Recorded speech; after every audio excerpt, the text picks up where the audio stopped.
Pokemon is one of the oldest and most successful gaming franchises in the world. I mean, everyone knows Pokemon.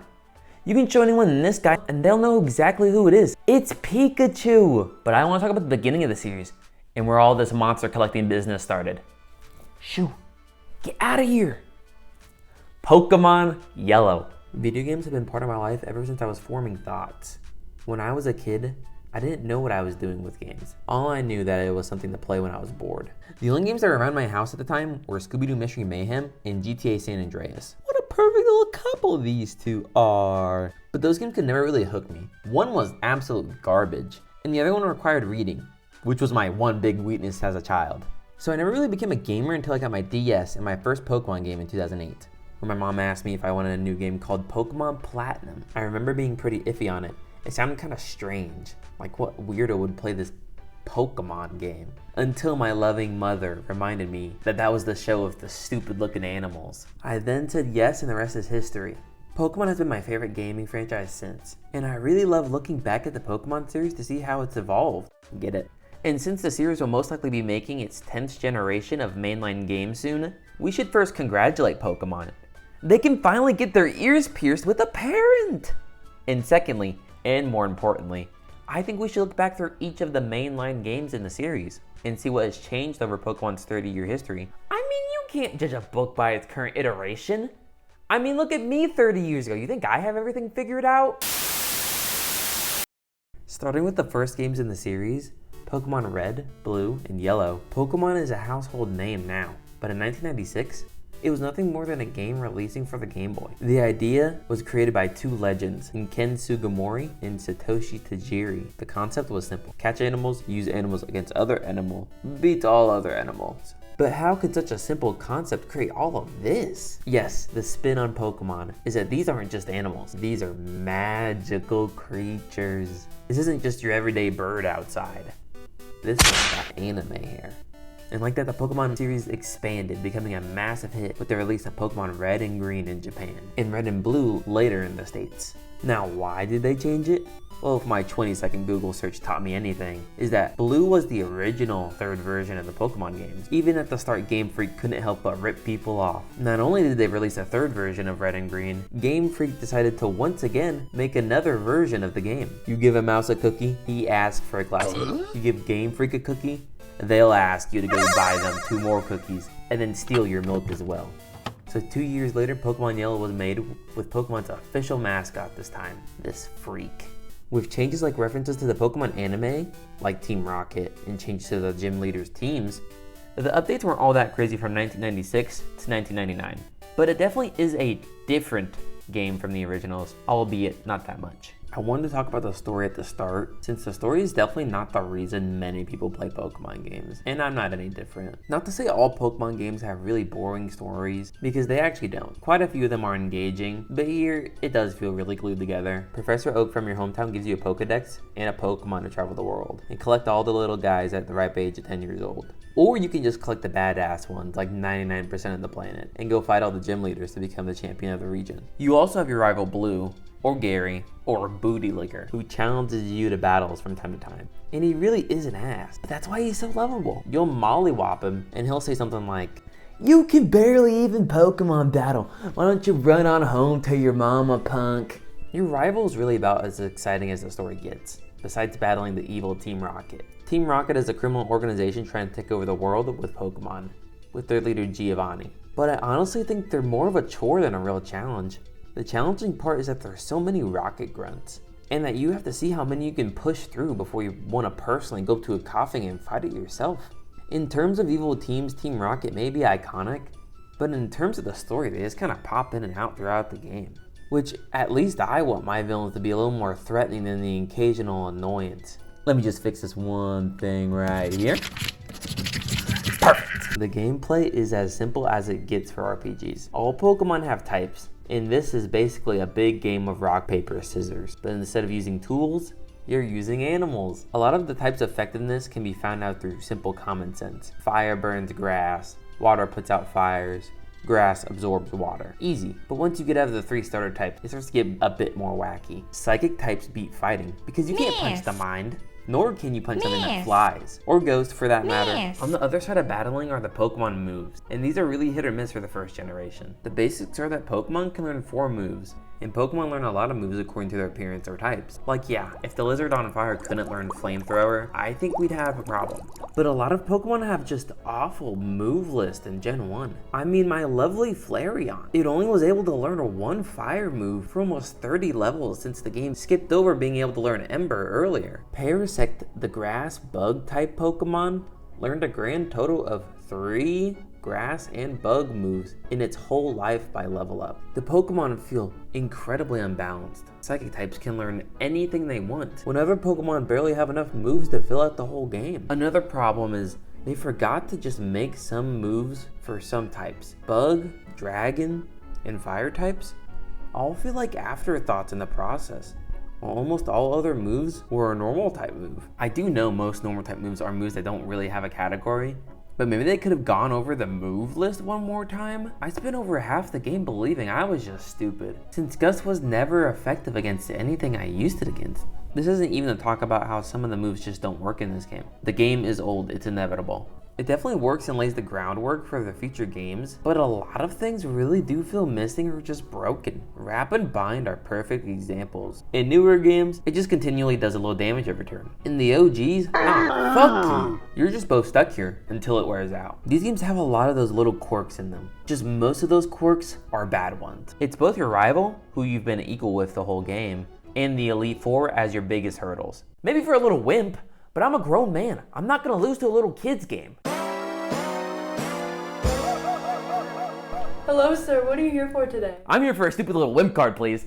On the double. These guys actually put up a pretty tough challenge. Now, not trying to make excuses. That's exactly what I'm doing. But I made my team not full of the best mons of all time to give myself a challenge while replaying through these games. I don't want to spam through the Elite Four with all Mega Chads here. I want to use some of those loser mons. But a big part of Pokemon for me is team building and how they interact. But we'll save the rest of this discussion for another section. The short of it is I kind of got whooped by these guys the first time around. But through perseverance, grit, and a little bit of cheating, we managed to reach the top of the Elite Four. But we find out it's not just the Elite Four, there's also a champion. And wowza, it's our rival! Who would have guessed? Nowadays, this isn't shocking since this game is 30 years old. I'm sure kids went insane seeing their rival they had battled the whole game, sitting atop the Elite Four. But in the final battle, we kinda destroy him. We even accidentally create Flareon on Flareon Crime. Besides the battling, a lot of the rest of the game is exploring the region of Kanto. And this region has set a standard for all Pokemon regions to come. Almost every place you visit, and even smaller areas being incredibly memorable 30 odd years later. Not to mention the music that accompanies these places that I think adds to the memorability. From Pallet Town's classic starter energy that's become an icon to gaming itself, Lavender Town's eerie and mysterious vibe. Even the routes have great music all throughout them. There's no city or location that feels forgotten here. Now, is that because Game Freak loves Gen 1 and be a little too much? And you're forced to be reminded of that until the universe eventually implodes on itself? Maybe. But I think these areas are just that classic that you can't forget them. A lot of the cities even have their own little quirks, which is something that they somewhat lose in the future gens. You have Nugget Bridge right above Cerulean City with the Trainer Gauntlet. There's Cinnabar Island, this tiny landmass with 5 buildings on it in the mysterious Pokemon Mansion. Pokemon Mansion? How come this one's Pokemon Mansion? What about all of these? Are these not Pokemon Mansion? And who called it Pokemon Mansion? Was it just regular mansion before the Pokemon got there? Really creative name, guys. Now, if you don't mind me, I'm going to one of my favorite stores. Food Shop. They have food there. And after that, I'm going to Big Book House to get some books, cause what the fuck? But that brings me back to what I was saying. Even the less important areas in this game feel like a grand adventure. For a game this old to really feel like I'm traveling across a region is great world design and building. Because we aren't playing on this little pussy ass Game Boy that shits out gray color. Every town's color is matched to the name of its city. And it's not just the architecture getting the RGB love, the Pokemon are getting it too. Getting both their front and back animations with the good old remake. All of these little details feel so minor alone, but together, they really make this world feel way more alive than it should be. The biggest and baddest part of the game is left, and what could that possibly be? Well, have you been watching the video, numbskull? It's about freaking pocket monsters or something, dude. Come on. Pokemon are the main selling point of these games from the start. I mean, there's so many lovely creatures here that everyone will have multiple ones that they just love for no reason. Everyone has opinions, even if they're wrong. And yes, my favorite is the bull with the afro. And no, I don't care it looks like Tauros with some cotton balls on its head. I like it! Liking how the Pokemon look is such a big factor in choosing your team. But I've graduated elementary school, so I give myself a challenge of using ones that I still like, but may just not be as good as other ones, or just ones that I've never used before. First is Pikachu, and if I could, I definitely would have evolved him into a Raichu, because Pikachu really can't keep up in the later levels. He definitely wasn't my worst team member, but Pikachu did do a lot of bench riding. He just doesn't really give you a lot near the end of the game. At max, he can give you 2 good electric moves, and he's toast. Pidgeot is next, and I've loved this thing since I first saw it in the anime when I was a kid. Haha, good times.